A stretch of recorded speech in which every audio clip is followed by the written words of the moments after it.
Hello friends, मु प्रियंका आपको मो यूट्यूब चैनल रे अनेक अनेक स्वागत। फ्रेंड्स, आपणक बहुत बड़ निजुक्ति आसी जाइए। कलिंग ग्रुप ऑफ इंस्टीट्यूट पक्षर आसी एही निजुक्ति।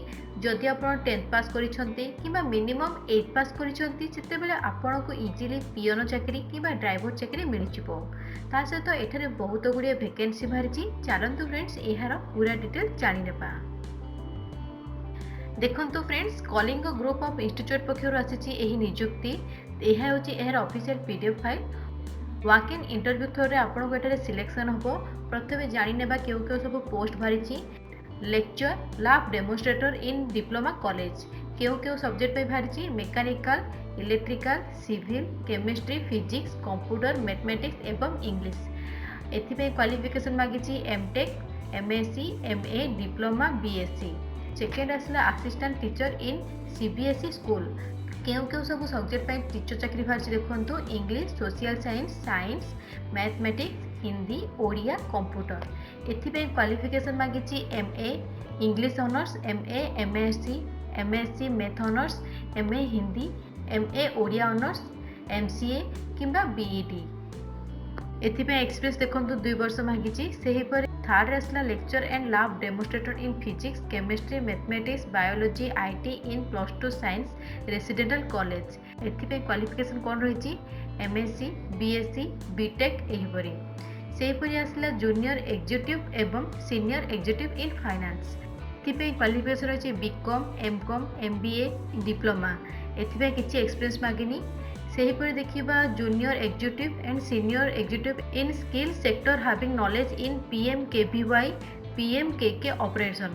एथिपे क्वालिफिकेशन कौन रही देखंतु ग्रेजुएशन एक्सपीरियंस 1 वर्ष। नेक्स्ट आसला काउंसिलर। एथिपे क्वालिफिकेशन रही ग्रेजुएशन एक्सपीरियंस मिनिमम 2 वर्ष। सेहीपरि सेक्रेटरी टू चेयरमैन। एथिपे मध्ये क्वालिफिकेशन मागिची ग्रेजुएशन। एबे जानिबा फ्रेंड्स 8 पास एवं 10th पास पे कौन कौन सब चाकरी बाहरी। देखंतु ड्राइवर पोस्ट पे वैकेंसी बाहरी। 10th पास करथिबे, किछि मध्ये एक्सपीरियंस मागिनी। केउ जगह ड्राइवर, बस, विंगर एवं कार। जदि आप 10th पास करिसेंती सेतेबेले आपण एही जॉब पे अप्लाई करंतु। एपर आसला हॉस्टल वार्डन, केयरटेकर। एथिपे क्वालिफिकेशन कौन रही ग्रेजुएशन मागिची, किंतु मिनिमम 3 वर्ष आपनको एक्सपीरियंस थिबा दरकार। एबे आसला पियोन। पियोन जॉब पे मध्ये वैकेंसी बाहरी। देखंतु 8 पास मागिची, बिना एक्सपीरियंस, किछि मध्ये एक्सपीरियंस मागिनी। शेषरे रहला हाउसकीपिंग। एथिपे मध्ये 8 पास ही मागिची, बिना एक्सपीरियंस, किछि मध्ये एक्सपीरियंस मागिनी। जदि आपण मिनिमम 8 पास करिसेंती सेतेबेले आपण एही पियोन जॉब एवं हाउसकीपिंग जॉब पे एलिजिबल अटंती। आ आपण एही जॉब पे अप्लाई करि परिबे। एबे जानिबा फ्रेंड्स आपण एथिपे किपरि अप्लाई करिवे। देखंतु एठारे गोटे ईमेल एड्रेस दिया जायछि। आपनको एही एड्रेस रे निजर बायोडाटा पठेबार अछि। बायोडाटा कोन कोन देखंतु आपनको 10th सर्टिफिकेट, 10th रो मार्क लिस्ट एवं आधार कार्ड रो फोटो सहित 2टी फोटोर कॉपी आपनको एही ईमेल एड्रेस को पठेबार अछि। जदि आपण एथिरे सिलेक्शन हो जाउछंती सेतेबेले आपनको इंटरव्यू डेट रहउछि देखंतु 9, 11, 12 अर्थात नवेम्बर मासर 9 तारिख, 11 तारिख और 12 तारिख 3टी डेट रही यार इंटरव्यू डेट। ता सहित फ्रेंड जदि आप जॉब विषय अधिक जानवाई चाहूँगी देखो शेष 3टी फोन नंबर अच्छी। आपण ये फोन नंबर को डायरेक्ट फोन करी जॉब विषय अधिक जानीपारे और कन्फर्म हो पारे। आपण ये जॉब पे अप्लाई करें।